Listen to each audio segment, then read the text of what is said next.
Smart Daily TV.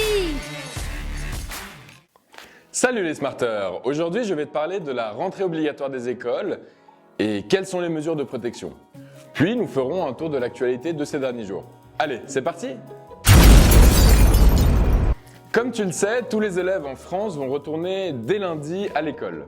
Pour que cette rentrée se passe au mieux et que tu sois bien informé, Smart Daily TV t'explique les mesures à prendre qui ont été annoncées par l'État.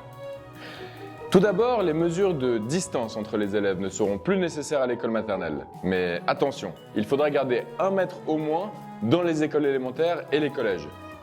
1 mètre, c'est comme 2 grands pas pour un enfant. Cette distance est obligatoire entre les élèves, mais aussi avec les enseignants. Si la taille des classes ne permet pas de séparer les élèves d'au moins 1 mètre, alors les tables seront positionnées afin d'éloigner les places. Peut-être que ta classe aura changé son aménagement. Aussi, si tu as 11 ans et plus, l'école te demandera de porter un masque de protection dans ta classe. Mais en extérieur, comme dans la cour de récréation, les mesures de distance et le port du masque de protection ne sera plus nécessaire, ni pendant les cours de sport. Plusieurs écoles se sont rendues compte que les classes sont trop petites pour faire respecter les distances entre les élèves.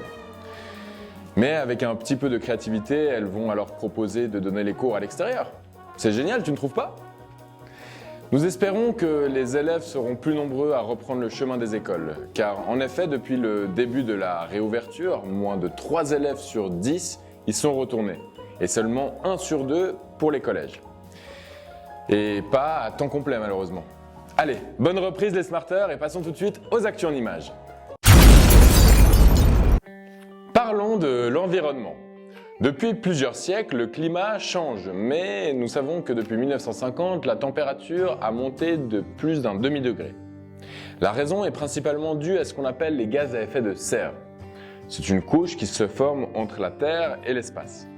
Cette couche est créée par les gaz de voitures, de pétrole, de charbon. Et en même temps, il manque de plus en plus d'arbres pour absorber ces gaz, comme le problème de la déforestation tropicale par exemple. Malheureusement, la Suisse est un des pays les plus touchés par ce réchauffement, car dans ce pays, la température est montée de plus de 2 degrés. On y retrouve des étés très chauds, des allergies au pollen plus fortes, et les glaciers fondent très vite depuis 1980. La neige tombe de moins en moins et les stations de ski ont de la peine à rester ouvertes longtemps. On compte en moyenne 37 jours de ski en moins par rapport aux années 1970, et il faut aller chercher la neige au-dessus de 2000 mètres. En plus du tourisme, les agriculteurs souffrent chaque saison à cause de la sécheresse. La Tour Eiffel se prépare à accueillir à nouveau les visiteurs après le confinement. Mais il vaudra mieux qu'ils soient en forme, car les ascenseurs restant interdits à cause du coronavirus. Les employés du monument parisien, qui mesure 324 mètres de haut, c'est très très haut, se préparaient mercredi à rouvrir le 25 juin après 3 mois de fermeture. Le site n'avait jamais été fermé si longtemps depuis la Deuxième Guerre mondiale. Les responsables espèrent que le site fonctionnera à nouveau normalement plus tard dans l'été, mais en attendant des mesures de sécurité seront instaurées. Les visiteurs ne pourront pas aller plus haut que le 2e étage et jusqu'en juillet, l'accès ne se fera que par les escaliers. Les ascenseurs et leur espace confiné représentant un risque de transmission du coronavirus. À vos marches! Et finalement, une bonne nouvelle sportive. Les tournois de tennis vont reprendre en août après 4 mois d'arrêt. Le premier tournoi sera en Italie, à Palerme, le 3 août pour les dames, et le 14 août aux États-Unis à Washington pour les messieurs. On retrouvera plus tard l'US Open et le mythique Roland Garros. La joueuse Serena Williams a dit qu'elle était très impatiente de revenir à New York pour jouer le Grand Chelem américain.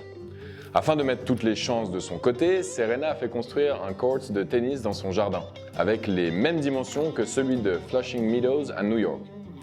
Les autres tournois ne sont pas encore prévus car il y a encore trop de risques avec le coronavirus. Mais les organisateurs travaillent très dur pour ajouter des compétitions au plus vite. Bonne soirée les smarters et à bientôt!